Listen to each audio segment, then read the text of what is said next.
Breaking Republican primary news, we have Ron DeSantis stepping out of the race and endorsing Donald Trump. Big news when it comes to what's left before the New Hampshire primary on Tuesday the 23rd.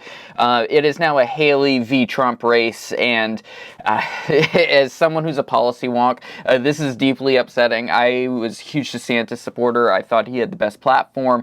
His record of actually getting things done is, I think that's huge, but unfortunately that doesn't carry over to actually getting elected. So right now we have, let me throw to his message here that was just posted on Twitter, just recording this an hour after it came out. Now, following our second place finish in Iowa, we've prayed and deliberated on the way forward. If there was anything I could do to produce a favorable outcome, more campaign stops, more interviews, I would do it. But I can't ask our supporters to volunteer their time and donate their resources if we don't have a clear path to victory. Accordingly, I am today suspending my campaign. I'm proud to have delivered on 100% of my promises, and I will not stop now. It's clear. All right, so it makes sense. I mean, it makes sense from a financial perspective, from all the work that the staff are putting in. He did a great job in this video. If you want, I'll link in the episode description if you want to check out the full message, because he does a great job outlining why the reasons why he did decide to run and things like that. But the bigger news is this next section here. That a majority of Republican primary voters want to give Donald Trump another chance. They watch his presidency get stymied by relentless resistance, and they see Democrats using lawfare this day to attack him. Well, I've had disagreements with Donald Trump, such as on the coronavirus pandemic and his elevation of Anthony Fauci. Trump is superior to the current incumbent, Joe Biden. That is clear. I signed a pledge to support the Republican nominee, and I will honor that pledge. He has my endorsement because we can't go back to the old Republican guard of yesteryear.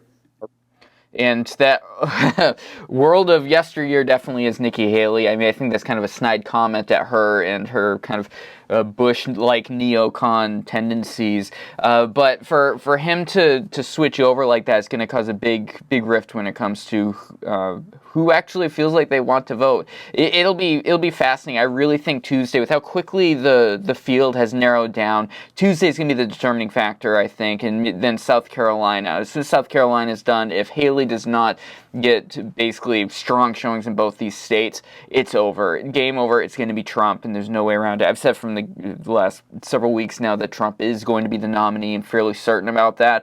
And with DeSantis dropping out this quickly, Vivek out, it's just these two.